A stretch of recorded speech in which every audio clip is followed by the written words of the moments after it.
Fala pessoas, tudo bem? Seja bem-vindo para mais um vídeo do Entre Páginas e Telas, o melhor canal de livros, filmes e séries que você vai achar por aí pela internet. Eu sou o José Pedro e nesse vídeo eu vou falar aqui para vocês acerca de uma coisa que eu particularmente gosto muito, mas que muitas pessoas aí não gostam tanto, que é literatura. Por quê? Nesse canal eu falo, entre outras coisas, sobre livros. E eu acredito, tenho para mim, que quando você vai ler um livro, principalmente um clássico, que é o que eu principalmente falo aqui, é muito importante que você tenha noção acerca daquilo que você está lendo. Sendo que quanto mais você conhece acerca do livro, melhor vai ser a sua compreensão. Então, é muito importante você estudar a história da literatura e dos movimentos literários, porque quando você conhece a história de um determinado movimento, ou quando você conhece a literatura do seu país, fica muito mais fácil de você entender e compreender aquilo que você está lendo. E foi justamente pensando nisso que eu resolvi fazer esse vídeo. Na verdade, é uma série de vídeos onde eu vou falar sobre alguns movimentos literários aqui da literatura brasileira. Nesse primeiro vídeo, eu vou falar sobre o romantismo, mais especificamente sobre a primeira geração romântica. Porém, antes disso, eu já gostaria de pedir para você, por favor, se inscrever no canal, deixar o like, ativar o sininho, que é muito importante, e comenta aqui embaixo se você tem alguma dúvida sobre romantismo ou sobre a primeira geração do romantismo, e talvez aí, dependendo da sua dúvida, eu vou tentar responder na medida do possível. Beleza? E bem, antes de falar sobre o romantismo, é muito importante a gente entender algumas coisas. A primeira coisa é que o movimento do romantismo, o movimento romântico, ele vai se iniciar lá na Europa e depois ele vai chegar aqui no Brasil. Então ele vai chegar aqui no Brasil lá por volta de 1836 e ele vai ter as suas origens lá na Europa no final do século XVIII e vai acabar se estendendo aí por boa parte do século XIX. Então, por ter sido um movimento que durou muito tempo, que abrangeu muitos acontecimentos e abrangeu muitas áreas da arte, não só a literatura, abrangeu também a música, abrangeu o teatro, abrangeu a pintura, enfim. O movimento romântico ele é frequentemente dividido em três fases, ou três gerações. A primeira fase, ou a primeira geração do romantismo brasileiro, ela é chamada de fase indianista. Nesse vídeo eu vou dar mais enfoque nessa primeira fase. Aí você também tem mais outras duas gerações, que são a fase ultrarromântica e a fase condoreira, que é aí a terceira e última fase do romantismo. Então, devido a isso, eu vou acabar dividindo esse assunto de romantismo, em três vídeos. Esse vídeo vai ser focado na primeira geração, na geração indianista. O segundo vídeo vai ser focado na segunda geração, a geração ultrarromântica. E o terceiro e último vídeo vai ser focado na terceira geração, que é a geração condoreira. Então não se preocupa, porque eu não vou falar tudo em um vídeo só, até porque eu acho que ia ficar um pouco bagunçado. Bem, dito isso, antes de falar mais a respeito do romantismo em si, é muito importante entender o contexto histórico do romantismo, porque, como eu falei, lá na Europa, o romantismo ele vai surgir no final do século XVIII e vai se estender aí por boa parte do século XIX.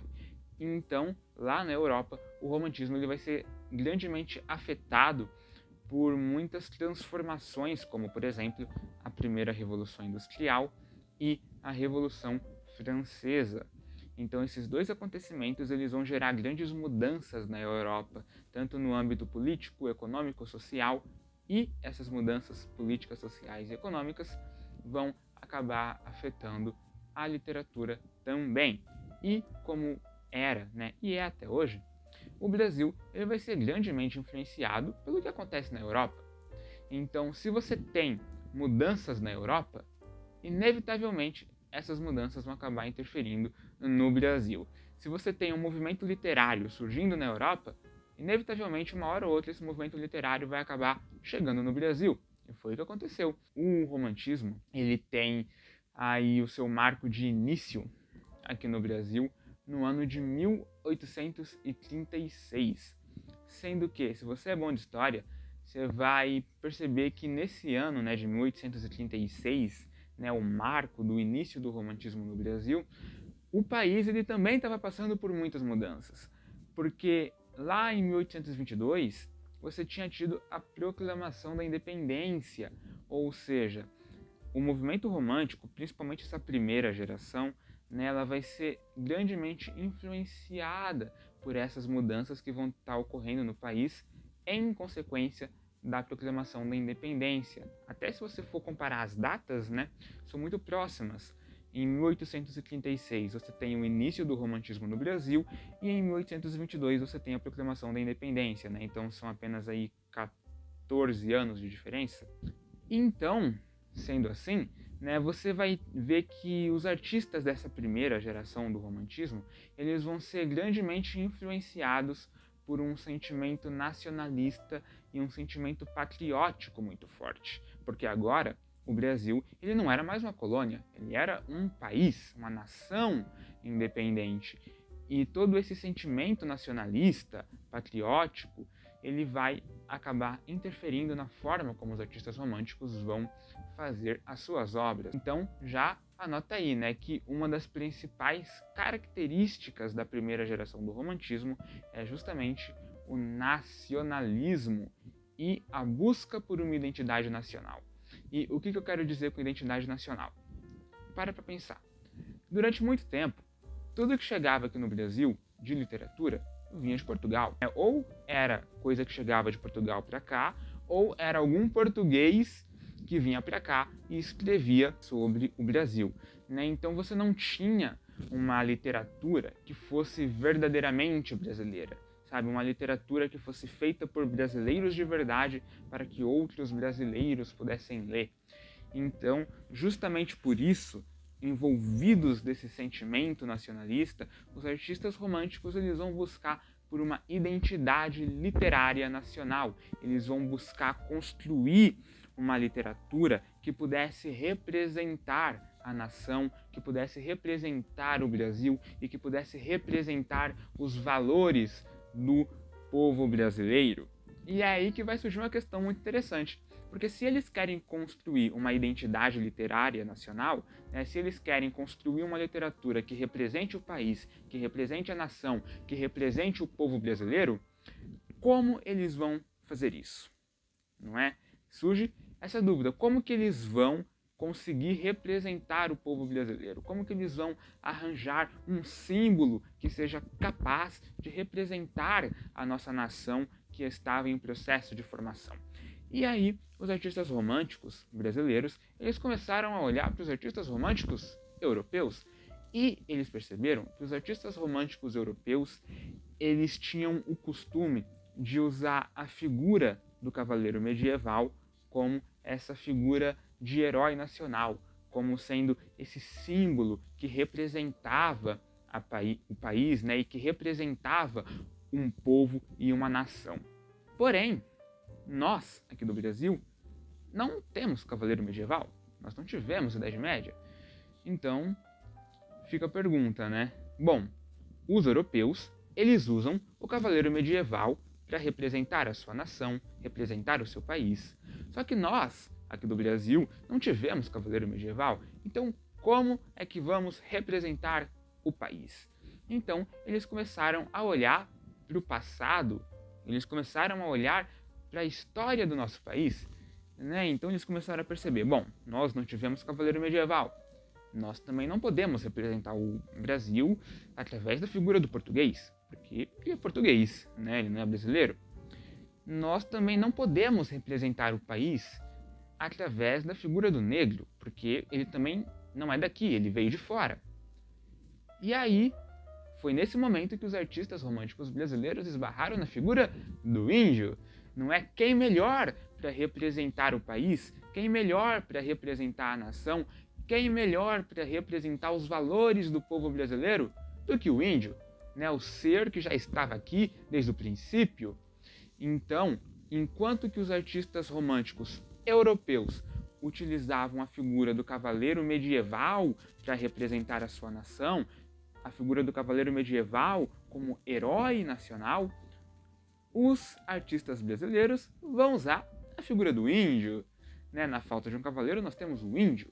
Então, Os artistas dessa primeira geração romântica, eles vão utilizar o índio como figura de herói nacional. Eles vão utilizar o índio como sendo um símbolo capaz de representar a nação, de representar a pátria e de representar o povo brasileiro. Não à toa que a primeira geração romântica vai ser chamada de fase indianista, justamente porque você vai ter toda uma exaltação e uma idealização da figura do índio. Então, já anota aí 2 características primordiais que você sempre tem que lembrar da primeira geração romântica.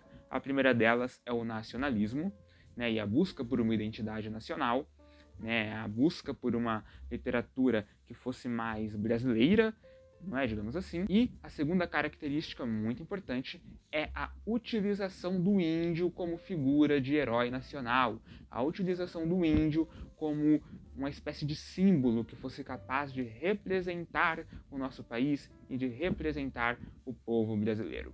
E bem, além dessas 2 características principais, né, o nacionalismo, a busca por uma identidade nacional e a utilização do índio como figura de herói, né, como uma figura heróica, você também tem outras características que também vão ser muito importantes para a primeira geração do romantismo, que é justamente a característica da idealização, né, do sentimentalismo, do subjetivismo.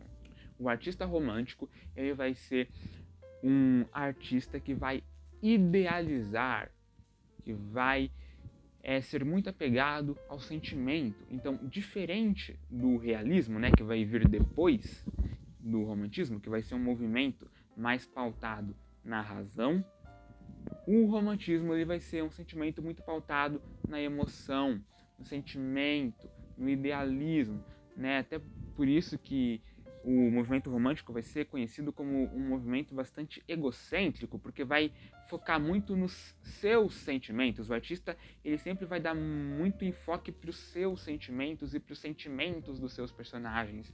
Então você vai perceber nos livros românticos que sempre vai ter essa questão do exagero. O sentimento sempre vai ser um sentimento muito intenso, a pátria sempre vai ser a melhor de todas, né? A natureza do seu país sempre vai ser a mais bela de todas. Então você vai ter muito essa questão da idealização, principalmente idealização da nação, da mulher e dos sentimentos, e também a exaltação da pátria. Isso vai ficar muito fácil de entender em poemas como, por exemplo, Canção do Exílio, de Gonçalves Dias, né, que é aquele famoso poema que fala, né, a minha terra tem palmeiras onde canta o sabiá, as aves que aqui gorjeiam não gorjeiam como lá, né, minha terra tem mais vida, minha vida mais amores, enfim, né, esse poema virou até trecho de hino nacional. Esse poema, ele é um poema perfeito para você entender a questão da exaltação e da idealização da pátria e da nação. Por quê? Quando você lê e você para pensar de forma racional, você fala, mas bah, que o Brasil é tudo isso? Não é. O Brasil nunca vai ser assim, sabe? Nunca vai ser tão perfeitinho quanto parece aqui. A minha terra tem palmeiras onde canta o sabiá, as aves que aqui gorjeiam não gorjeiam como lá. Não, né? Se você pega uma pomba brasileira, vai ser igual a uma pomba americana. Porém, para o artista, não é assim que funciona. Para o artista, ele vai retratar a sua pátria da forma como ele a enxerga, como ele a vê, como ele a interpreta, como ele a sente, como ele a imagina e como ele a idealiza. Né? Ou seja, você percebe que você tem toda essa questão subjetiva. O mundo, na perspectiva romântica, ele vai ser retratado da forma como o artista enxerga, não da forma como ele é, entende? Um outro exemplo disso é Iracema, de José de Alencar. Inclusive tem até resenha aqui no canal, e eu vou ler um trecho de Iracema para vocês, que é um trecho que eu gosto muito, que eu acho que dá para entender também perfeitamente essa questão da idealização. Veja bem, muito além daquela serra que ainda azula no horizonte, nasceu Iracema. Iracema, a virgem dos lábios de mel, que tinha os cabelos mais negros que a asa da graúna e mais longos que seu talhe de palmeira. O favo da jati não era doce como seu sorriso, nem a baunilha recendia no bosque como seu hálito perfumado. Mais rápida que a ema selvagem, a morena virgem corria o sertão e as matas do Ipu, onde campeava sua guerreira tribo da grande nação tabajara. O pé grácil e nu, mal roçando, alisava apenas a verde pelúcia que vestia a terra como as primeiras águas. Um dia, ao pino do sol, ela repousava em um claro da floresta, banhava-lhe o corpo da oiticica, mais fresca do que o orvalho da noite. Os ramos da acácia silvestre esparziam flores sobre os úmidos cabelos. Escondidos na folhagem, os pássaros ameigavam o canto. Ou seja, para pensar, não existe moça tão perfeita quanto Iracema. Por mais bela que ela seja, ela nunca vai chegar aos pés de Iracema. Não existe índia tão perfeita quanto Iracema. A própria forma como José de Alencar fala da tribo tabajara, que é a tribo de Iracema, ele fala a sua guerreira tribo da grande nação tabajara, ou seja, você percebe que tem uma idealização tanto da figura da Iracema quanto da própria figura do índio. Você consegue perceber que não existe moça tão perfeita quanto Iracema, mas o que importa aqui é a forma como o autor a enxerga. Se o artista a vê dessa forma, ele irá retratá-la da forma como ele a vê, da forma como ele a idealiza, da forma como ele a sente, não é? Então, um livro que eu recomendo muito é justamente Iracema.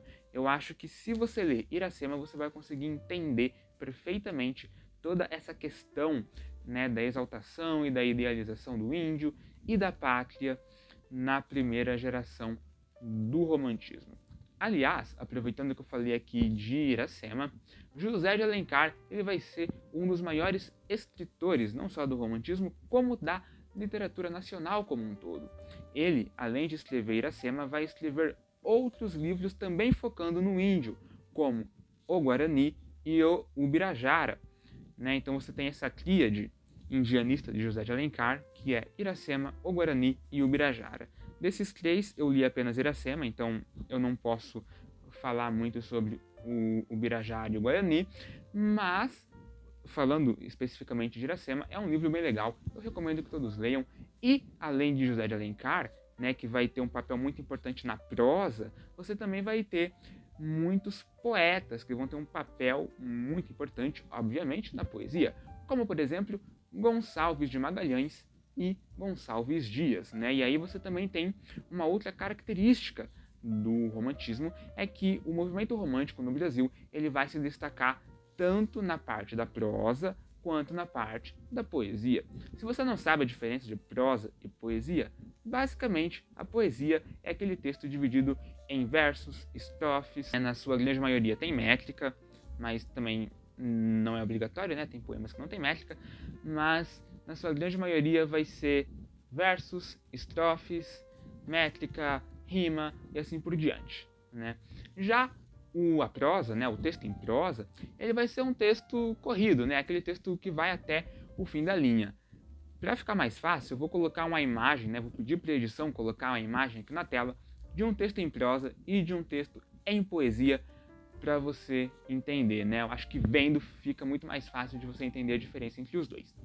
E uma outra coisa muito interessante acerca da primeira geração do romantismo é que você também vai ter uma popularização do folhetim, Para quem não sabe o que é um folhetim, eu acho que eu expliquei isso lá no meu vídeo que eu fiz sobre Quincas Borba, Se você não viu ainda, vai lá e veja.